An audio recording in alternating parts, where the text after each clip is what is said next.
HM Shahzad साहब हमारे साथ मौजूद हैं जो कि मोटर डीलर एसोसिएशन से उनका ताल्लुक है। उसके साथ साथ हमारे साथ राशिद खुर्शीद साहब मौजूद हैं जो कि टेक एक्सपर्ट हैं। मैं सबसे पहले एचएम शहजाद साहब आपकी तरफ आऊँगा। ये फरमाइएगा, हम वेट कर रहे थे कि बजट में क्या आता है ख़ास तौर पर गाड़ियों के रेट के हवाले से और जो 850 सीसी तक की गाड़ियाँ हैं उसके हवाले से, यही एक्सपेक्टेड था या आपको लगता है, और इससे क्या फ़र्क पड़ेगा छोटी गाड़ियों के रेट्स में, आपको क्या लगता है?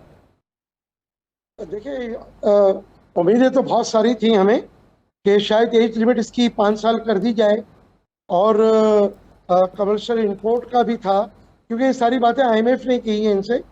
लेकिन एक चीज़ ये देखी गई है इसमें कि इन्होंने आइंदा 5 साल के अंदर जो ड्यूटीज़ एंड टैक्सेस हैं वो बतरतीब आस्ता आस्ता वो नीचे लाएंगे, इस बात का अंदिया दे दिया इन्होंने।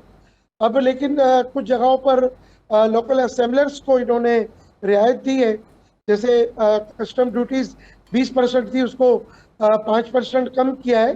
तो इससे लगता यही है कि गाड़ियां जो लोकल हैं वो सस्ती होंगी। लेकिन कुछ लोगों का ख्याल ये है कि सेल टैक्स जो है वो बढ़ा के 18% कर दिया गया है। तो अभी ये कबल वक्त है ये सारी बातें करना, क्योंकि शेड्यूल के मुताबिक जो टैक्सीज हैं वो अपनी जगह बरकरार हैं। तो कोई गाड़ी लोकल भी महंगी होने नहीं जा रही जब तक गवर्नमेंट की तरफ से ये सारी चीज़ें क्लियर नहीं हो जाती।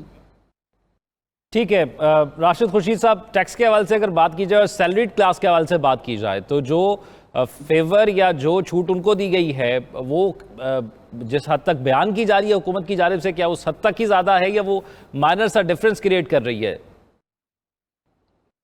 सर, इसमें मेरे ख्याल में बहुत माइनर सा डिफरेंस है, क्योंकि इसके अंदर अगर कोई छूट दी गई है वो सिर्फ 800 सीसी तक की जो छोटी गाड़ियां हैं, बल्कि वो छूट नहीं है, वो उसको इंक्रीज किया गया है 12.5 से उसको 18% पे किया गया है। और दूसरी तरफ ये जो कह रहे हैं कि रेशनलाइज कर दिया है इन्होंने टैरिफ को, 18% स्लैब रेट किया है। तो हाइब्रिड व्हीकल जो इस वक्त पाकिस्तान में बन रही हैं उसके ऊपर इन्होंने छूट दी है सेल टैक्स की 8.5% की 1800 सीसी तक, जो कि इंटैक्ट है अपनी जगह पे। और 1800 से 2500 सीसी तक जो गाड़ियां हैं उनको सेल टैक्स की छूट है 18 से 13.5%, वो भी अपनी जगह पे इंटैक्ट है।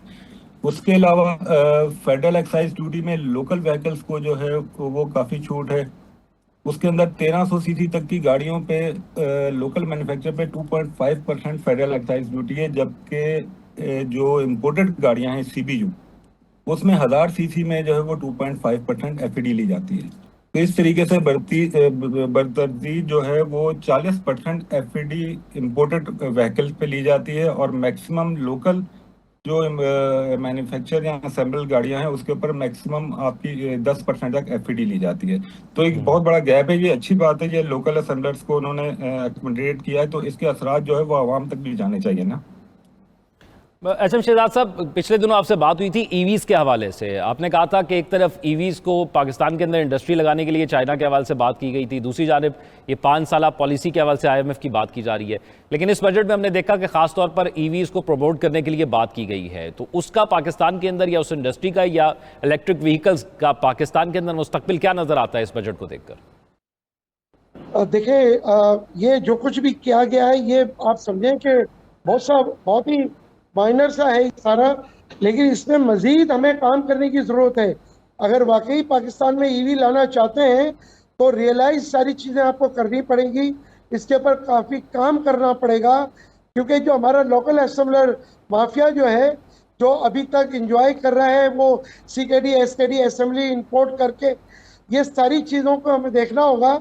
हमारा मुस्तकबिल ईवी है, क्योंकि अगर हम चाहते हैं कि मुल्क में हमारा पेट्रोल और डीजल जो है वो कम से कम इस्तेमाल हो, तो हम ईवी की तरफ जाने के लिए हमें बोल्ड स्टेप लेने पड़ेंगे। ये जो कुछ अभी बोल्ड स्टेप इन्होंने जो भी स्टेप लिए वो अभी इतने ज़्यादा नहीं है, मज़ीद इसमें स्टेप लेने की ज़रूरत है, ताकि हमें हमारे मुल्क में लोकलाइजेशन अगर हम करेंगे और मेड इन पाकिस्तान करेंगे, जब भी हमारी ईवी गाड़ी भी सस्ती होगी। अदरवाइज वो सीकेडी एसकेडी असेंबली इंपोर्ट करके अगर हम ईवी बनाएंगे तो महंगी तरीन गाड़ी, पहले ही पेट्रोल गाड़ी हमारे जो है वो आवाम के पोते खरीद में नहीं है, तो फिर ईवी कैसे होगी? उसके लिए करके हमें लोकलाइजेशन की तरफ जाना पड़ेगा, जब भी हम सस्ती म्यारी ईवी गाड़ी यहाँ बना पाएंगे। तो राशिद साहब, जो टैक्स कलेक्शन है जिसको बढ़ाया गया इस दफ़ा, एफबीआर के अंदर कुछ रिफॉर्म्स भी किए गए हैं, एफबीआर को डिजिटलाइज भी किया जा रहा है, कोशिश की जा रही है कि जो पहले इंडस्ट्रियलिस्ट के गिले थे उसको दूर किया जाए, उसको तमाम चीज़ों को डिजिटल करके। तो आपको क्या लगता है कि ये रिफॉर्म्स जो हैं ये बेहतर करेंगे चीज़ों को? नहीं, बिल्कुल ये रिफॉर्म्स काफ़ी बेहतर कर रहे हैं और ये बेहतरी की तरफ ही जा रहे हैं, क्योंकि जितना ज़्यादा डिजिटल होगा उतना ही सिक्योर और बेहतर हो जाएगा। इससे बेहतरी की तरफ आ रहे हैं। इससे बेहतरी की तरफ आ रहे हैं, लेकिन इसको इम्प्लीमेंटेशन के जो मसाइल थे वो भी दूर हो जाएंगे, क्योंकि जिस भी कारोबारी शख्सियत से बात की जाती है वो कहता है कि हमें कारोबार नहीं करने दिया जाता, क्योंकि पॉलिसीज़ को जो हुकूमत बनाती है वो इम्प्लीमेंट नहीं हो पाती और उसमें एफबीआर का नाम लिया जाता है। देखिए, वो आपकी बात सही है, कोई भी नई चीज़ आएगी ना उसको टाइम लगता है, उसमें थोड़ा टाइम लगता है, चीज़ों को एडजस्ट होने में थोड़ा टाइम लगेगा इंशाल्लाह। देखें, पूरी दुनिया ऐसा डिजिटल की तरफ जा रही है, हर चीज़ को हमें अडॉप्ट करना पड़ेगा, हमें ईवी की तरफ आना पड़ेगा। जैसे ईवी है, अब लोग इस वक्त उसको अडॉप्ट नहीं कर पा रहे इतनी जल्दी, तो लेकिन आफ्टर ऑल हमें ईवी की तरफ आना है, इसी तरह डिजिटल की तरफ हमें आना है। ऐसा ऐसा हमें इस चीज़ को अडॉप्ट करके, और ये आगे हमारे मुल्क के लिए भी फायदेमंद है ये सब चीज़ें, क्योंकि दुनिया जा ही इसी तरफ रही है तो हम पीछे रह जाएंगे, तो इस चीज़ों को हमें अडॉप्ट करना पड़ेगा। एचएम शहजाद साहब, टैक्स टू जीडीपी की बात करें जी, एचएम शहजाद साहब, टैक्स टू जीडीपी की बात करें तो वो तकरीबन 10% से 14% कर दिया गया है।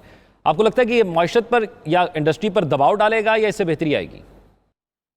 देखिए, हुकूमत कोशिश तो कर रही है कोई अच्छा काम हम कर लें, लेकिन जाहिर सी बात है कि आप पिछले 3-4 साल से जो मुल्क की बिजनेस एक्टिविटी या हमारी सियासी एक्टिविटी जो भी रही है, तो ये तमाम चीज़ों को फोकस करने की ज़रूरत है। और हुकूमत को मैं ये भी कहूँगा कि तमाम बिजनेसमैन को लेके बैठ के ये तमाम जो भी मसले मसाइल हैं उसको हल की तरफ हम जाएं, तो मैं समझता हूँ कि हम पॉजिटिव हम कर सकते हैं। शाहिद साहब, आप क्या समझते हैं, टैक्स टू जीडीपी को जो 4% बढ़ाया गया है इससे क्या फ़र्क पड़ेगा? क्या कारोबारी तबका जो प्रेशर फील करेगा या ये खुशाइंद रहेगा? नहीं, ये बेहतर रहेगा। ठीक है। और ख़ास लोकल इंडस्ट्री को प्रमोट करने के लिए जो डिसीजंस लिए जा रहे हैं, ख़ास तौर पर क्योंकि हमारा मसला ये है कि हम रॉ मटेरियल इंपोर्ट करते हैं, और इस बार भी बजट में खसूसी तौर पर इसका एक सेक्शन रखा गया कि लोकल इंडस्ट्री को हमने प्रमोट करना है, स्मॉल मीडियम इंटरप्राइजेस को जो है एम्पावर करना है। वो किस हद तक ज़रूरी हैं उस पर इम्प्लीमेंट होना होनी चाहिए, लेकिन दूसरी तरफ हमें ये ज़रूर देखना है कि जहाँ इतने इंसेंटिव दिए जा रहे हैं 30 साल से लोकल असेंबलर्स को, तो वो अब उनको मैन्युफैक्चरिंग की तरफ आ जाना चाहिए, बजाय इसके कि वो अपना सारा इन्हिसार इंपोर्ट पे करें, तो उसका फ़ायदा कुछ नहीं। सिर्फ assembling is not the solution. हमें बेसिकली हमें मैन्युफैक्चरिंग करनी है। अब इस वक्त तकरीबन इंडिया हमसे बहुत आगे मैन्युफैक्चरिंग में। आज वो इंडिया अपने मुल्क में गाड़ी मैन्युफैक्चर करके जापान को इंपोर्ट कर रहा है।